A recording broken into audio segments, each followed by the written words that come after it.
here at the European Association of Urology 2018 meeting. I'm joined with by my friend and colleague, Matt Cooperberg, also from the University of California, San Francisco. Matt, great to have you here. Pleasure. Fantastic talk earlier today. You've really emerged as one of, if not the world's leading voice on active surveillance. So I want to pick your brain on this topic. Sure. Who is the appropriate patient for active surveillance in 2018? Yeah. Well, it's an evolving question, and I think we're finally getting to what really looks like a global consensus, I think, on who the obvious candidates are, which are the men with low-risk disease and low-volume disease. And you can define low-risk lots of different ways. And there certainly are variations from center to center, from cohort to cohort in terms of what the exact criteria are. But generally speaking, somebody with a low volume Gleason 3+3 or grade group 1 tumor and a relatively low PSA is the prototypical active surveillance candidate. Now, there are centers that have more stringent criteria. Some use the Hopkins style or NCCN quote-unquote very low risk definition, which requires, in addition to the standard low risk criteria, very low volume, so no more than 2 cores of the biopsy positive, no more than 50% of any one core involved. I think a lot of us are starting to argue more and more strongly that those criteria are too stringent, and that if you apply that kind of a filter, we're going to miss many, many men who have biologically indolent lesions who could well be on surveillance. Now, what's a little more controversial is how far to the right can you push the criteria in terms of intermediate risk patients. And this is where in select centers, and I think this is really more of an academic center enterprise at this point, including men with low volume 3+4, for example, or men with high volume Gleason 3+3 tumors, can they also be offered active surveillance? And the answer is frequently yes, but we have to be more careful about it. And I think it's really important to realize at the outset of that conversation that when we say active surveillance, we're not telling the men you never need treatment. We're saying you don't need treatment today, and the window of opportunity for curing the cancer is probably measurable in years, if not in decades. So in that framework, I think it is reasonable to push the boundaries of surveillance eligibility to an extent. We have to do it carefully, but it's clear that there are many, many men who, even if they cannot avoid treatment forever, can avoid it for many years and maintain their quality of life and also benefit from advances in science and treatment that occur secularly with time. So in the low volume 3+4s that you alluded to, that's probably the furthest to the right, would you say? Probably. So what are the data in support of active surveillance in that group of patients? Yeah, not many in terms of the volume of data. So at UCSF, we have a cohort now of nearly 1,500 men. Peter Carroll, of course, has been doing this as long as anyone, starting in the early 1990s. And of those, we have a few hundred men with intermediate risk disease, either defined by high volume 3+3 with additional risk factors that puts them into the middle ground of risk by the Capra score definition. And many of those are low volume 3+4s. The Toronto cohort has some of the European cohorts, Chris Parker's includes 3+4s. And the data are a little bit variable in terms of how they do. There's no question that men who have Gleason 3+4 are going to have a higher risk of ultimate progression, will ultimately require treatment, but that's not necessarily a bad thing. The question with surveillance and outcomes is not, did this man need surgery down the road? It's, did he miss a window of opportunity? Did the cancer actually progress to a higher stage? Was the window for cure lost because of a surveillance interval? And that's very difficult to pin down. So the best data there are from Toronto, which again has one of the longest lived cohorts in the world and had some of the most liberal criteria early on. So if you look at the Toronto update that came out in 2015, it was the first to actually report deaths from prostate cancer and cases of metastatic disease. There were 30 out of nearly 1,000 cases. But what the study didn't answer was how many of those men died because they chose active surveillance. Because when you really drill down into the case vignettes, a lot of those men were never great surveillance candidates from the first place, or they had obviously progressive disease and continued to decline treatment, or were lost to follow-up. The number of men who did everything right, met all the metrics, did the follow-up biopsies, and yet still had progressive disease is a lot smaller. We don't know that number, but it's very small. So on this point, before we go any further, what is active surveillance? What do you actually do? So we should back up there for a second, because the term is often conflated with watchful waiting, which is a different concept. The idea of watchful waiting is to tell a man who has comorbidities, maybe a limited life expectancy, and a low-risk prostate cancer, look, we found this cancer, don't worry about it, your heart is probably going to get you first because you're an American man, and that's what kills most men in America. Go home. If in the unlikely event that the cancer becomes clinically significant down the road, we can treat it, we can slow it down with hormonal therapy or other treatments, but that's probably not going to be an eventuality you have to worry about. Active surveillance is a very different concept because it applies to men who are younger, healthier, have an open-ended life expectancy. And the concept is, again, not you never need treatment. It is you don't need treatment now. And you can safely defer for probably years, maybe many years, and maybe forever. And as we collect more data with subsequent assessments, PSAs, subsequent biopsies, we will get a better and better sense of whether the ultimate treatment date may be near term or never. How much does age figure into this? I see patients, you know, they're 52 years old and healthy, and they have a Gleason 3+3, and they're saying, I'm going to get treated now because, you know, I'm going to live so long and I don't want this to get me. Very common, and it's a misconception. And again, the point for the 52-year-old is not, do you need treatment? It's, do you need treatment now? Because most men in their 50s with low-risk disease are not going to make it to 90 without treatment, but they could very likely defer for many, many years. We have data out of ECSF, and there's other cohorts as well, that have shown that the outcomes are actually better for younger men. And meaning they're less likely to progress to needing treatment, or their longer-term outcomes are better? They are less likely to progress in the relatively short-term interval, the first 3 to 5 years, to needing treatment. And if they do get treated, they do a little bit better in terms of their oncologic outcomes. Because it's just the nature of cancers diagnosed in younger men. They're more likely to be screen detected. They're more likely to be lower volume and lower risk. Older men are more likely to be undersampled. They have bigger prostates. It's harder to do a full sampling when men have BPH. I mean, there's a lot of issues, a lot of factors that drive that observation. But it's definitely real that younger men have lower risk disease. And this concept that, well, just get it out now, get it taken care of, really does a disservice to younger men. And it's a very important point to drive home for those of us that really believe in early baseline PSA screening. You cannot offer screening to a 45-year-old or a 50-year-old unless you're willing to put that man on surveillance when you find a low-risk tumor. And it's a really important point. Because the concept of smarter screening for prostate cancer really relies very heavily on risk-appropriate treatment if you find the cancer. And that's again, a key point. You know, it really is a key point because it's becoming increasingly clear that the best way to screen is to think about it more like a colonoscopy model. You get a baseline at 45 or 50. If your baseline is low, don't check another PSA for 5, 10 years or more.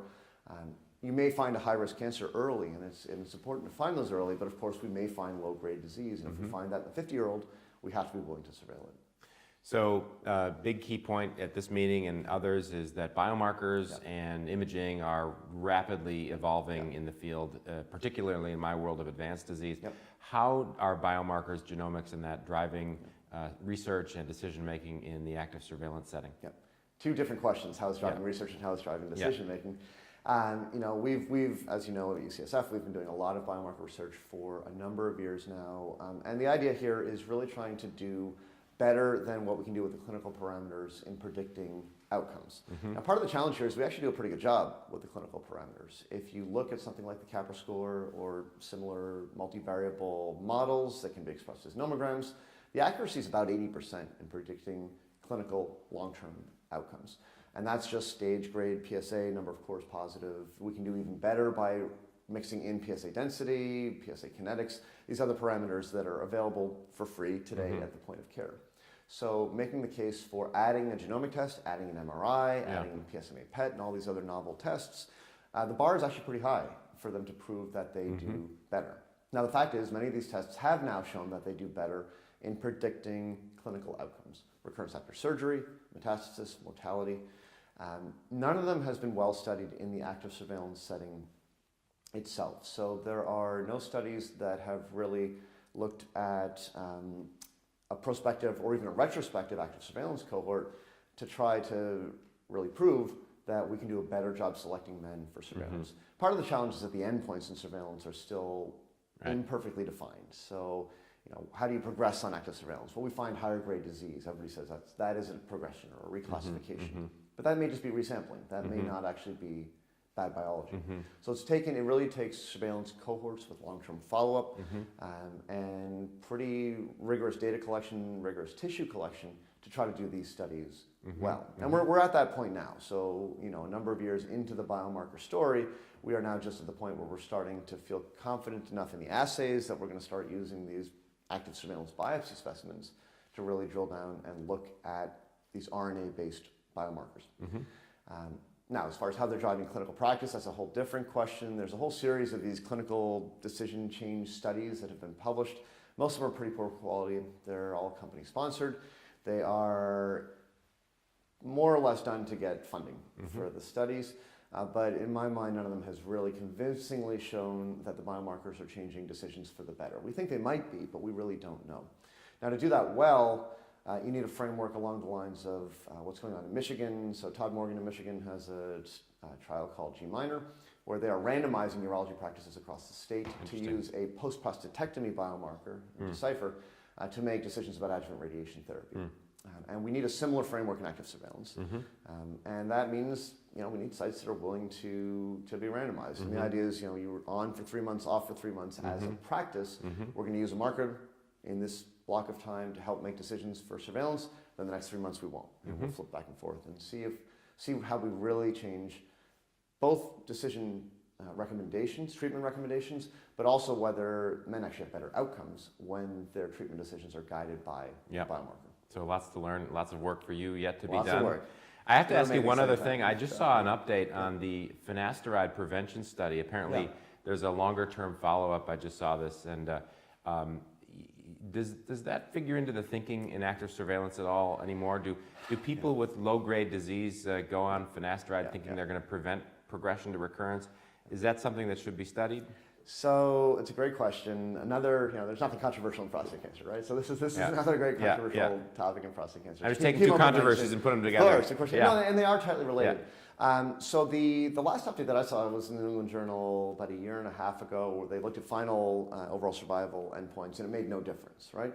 And which was a good finding, right? The upshot was finasteride had absolutely no impact on cancer mortality or overall mortality, but it did reduce the diagnosis of prostate cancer 25%, and that's a good thing, right? If we're not affecting lifespan, which we're not going to, because most men with low-risk disease have no impact on their lifespan from that diagnosis, well, that's a good thing, because we're reducing the overdiagnosis burden. A lot of us feel the FDA somewhat missed the boat on the decision to put the black box warning on the 5 ARIs for this development of high-grade disease concern. I think from subsequent studies, it's become fairly clear that we are increasing the diagnosis of high-grade disease because we're improving the ROC curve characteristics of both PSA and biopsy by shrinking the prostate. So I actually am a believer in chemoprevention, but it has not really become clinical practice because of the FDA warnings. Now, in the active surveillance setting specifically, we have the REDEEM trial, which came out a few years ago using dutasteride, and it substantially reduced the progression to treatment rate, mostly because it was dropping PSA and allaying anxiety.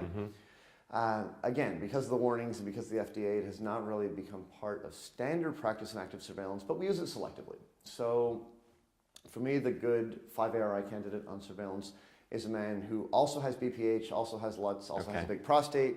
It's going to be a win-win. Or somebody that's really concerned about their PSA specifically. They have the patient-specific anxiety PSA phenomenon. Or where the PSA appears to be high out of proportion to the volume of disease that we have identified. There's a number of scenarios where I think it does have a role that we customize. Okay. So still a lot to learn there, but the data continue to mature. I do have one final question. So active surveillance at UCSF, our institution. A lot of really interesting work going on there with lifestyle, diet, exercise, those types of things. Where does that fit in? So it's a great question, and it's a multi-pronged answer because on the one hand, as you know, June Chen and Stacy Kenfield and their colleagues at UCSF have really been driving this field for over a decade now, and it is increasingly, I don't know if clear yet, but there are pretty strong suggestions that lifestyle modification can affect the course of the disease. But almost more importantly for men on active surveillance, the benefits of these changes for overall health are overwhelming. And it's really important not to miss the forest for the trees in these conversations And it's frequently true that the diagnosis of prostate cancer is a great teachable moment for the man newly diagnosed, and the guy with a little bit of Gleason 3+3 prostate cancer and a hemoglobin A1C of 8.2 and 240 pounds and an overweight smoker. You have to steer that conversation a little bit away from the cancer diagnosis, and often the urologist is the first doctor he's seen in decades. Yeah. Because this was a life insurance physical or Right, something like right. that led to the diagnosis. So the lifestyle recommendations are easy to do because it's a win-win. It's good for their quality of life if they ultimately get surgery. It's probably good for the cancer progression, but it's so good for their cardiac risk anyway that it's a no-brainer. Yeah. And it really is this great sort of teachable moment. Yeah. So I think it's a terrific use case for diet and lifestyle counseling.